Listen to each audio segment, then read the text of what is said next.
D'abord, ULI est une formidable organisation, je dirais même une communauté de personnes qui veulent faire évoluer l'immobilier, l'améliorer tous les jours, quelles que soient les générations, des young leaders aux personnes qui sont là depuis très longtemps, avec du contenu, de la recherche, de l'apprentissage et de la curiosité. Donc c'est une formidable organisation pour apprendre et quel que soit le moment où on est dans les cycles immobiliers ou dans sa carrière, il est toujours important d'apprendre, surtout dans un secteur comme le nôtre qui est un peu immobile. Alors j'ai reçu un trophée, un prix d'honneur, je ne sais pas comment l'appeler, bon j'en ai déjà reçu dans ma carrière, mais celui-là m'a particulièrement touché parce qu'il est particulièrement lié à mon implication dans Urban Plan. Urban Plan est un programme pédagogique qu'on est en train de développer pour les lycées professionnels et dans les zones d'éducation prioritaire. C'est un jeu immobilier, un jeu de rôle et qui permet à des jeunes de s'imaginer ce qu'est le métier d'immobilier. Avec des jeux de rôle en disant l'un est architecte, l'autre est financier, le troisième s'occupe des relations avec la ville, le quatrième s'occupe de tout ce qui est développement durable et ils doivent développer une proposition pour la ville à travers un modèle. Et c'est une formidable façon de montrer aux jeunes les différents métiers qu'il y a dans l'immobilier et en même temps, en faisant cet exercice, ils améliorent leur capacité de gérer un projet, travailler en groupe, présenter leur projet.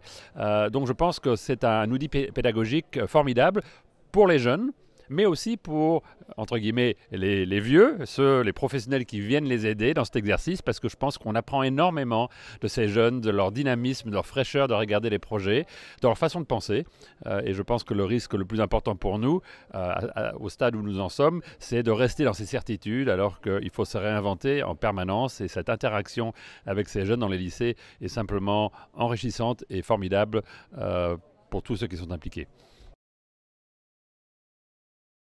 Alors, nous sommes dans une véritable crise immobilière. Pour moi, la référence, ce n'est pas 2008, mais c'est 90-95. C'est-à-dire ce sont des crises d'ajustement de valeur, d'ajustement des financements. Ça prendra du temps.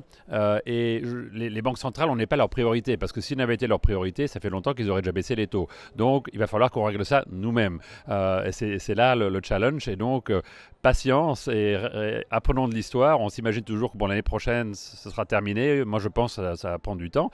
Mais alors, ce qui est intéressant, c'est qu'au même moment où on est dans un cycle bas, difficile pour investir, il y a des transformations très importantes qui ont lieu dans notre classe d'actifs à travers ce que nous on appelle chez PIMCO les 3D, la démographie, la digitalisation, la décarbonisation. Et donc, en même temps qu'on essaye d'appréhender le cycle, on doit aussi penser long terme sur comment repositionner notre classe d'actifs. Donc ça rend, je trouve, l'exercice en réalité assez intéressant.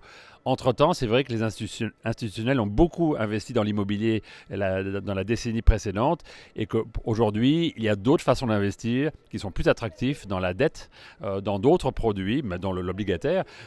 Et donc, il faut simplement apprendre à se dire, on n'est plus le centre du monde, il va falloir être patient, attendre, se réinventer. Et entre-temps, il y aura peut-être des opportunités, des bonnes affaires à faire dans le cadre du cycle dans lequel on est. Alors je pense que les bonnes affaires seront autour de tous ceux qui vont devoir se refinancer en 2024, 25, 26 à des taux beaucoup plus élevés et qui vont se retrouver face à un besoin de fonds propres qu'ils n'auront peut-être pas. Et donc toute personne qui peut intervenir à ce moment-là en achetant l'actif à une décote ou proposant une solution de refinancement sera très bien placée à mon avis pour avoir des très bons retours. Et en même temps je pense qu'il faut préparer l'avenir et dans les classes d'actifs à mon avis auxquelles en tout cas moi je m'intéresse énormément, ce sont les data centers parce que je pense que c'est une classe d'actifs digitale qui a un complément naturel du bureau en réalité. C'est assez gros, c'est des investissements importants, un peu comme était le bureau.